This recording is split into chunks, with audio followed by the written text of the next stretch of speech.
Aam Aadmi party మూలమేంటి?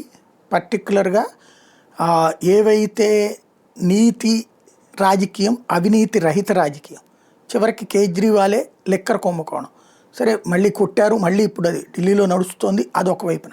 But అక్కడ కరప్షన్‌కి సంబంధించిన 10 కుంభకోణాలు బయటపడ్డాయి. ఇంకేం అక్కర్లేదు లిక్కర్‌లో జరిగిందా లేదా అనేది. ప్రభుత్వ మద్య దుకాణాన్ని ప్రైవేట్‌కి మార్చడమే కుంభకోణం. అంతకుమించి ఎందుకుంటది? ఏం ప్రయోజనం ఉంది ప్రభుత్వ మద్య దుకాణాన్ని ప్రైవేట్‌కి మార్చడానికి? అదే కుంభకోణం. అక్కడే అర్థమైపోతుంది.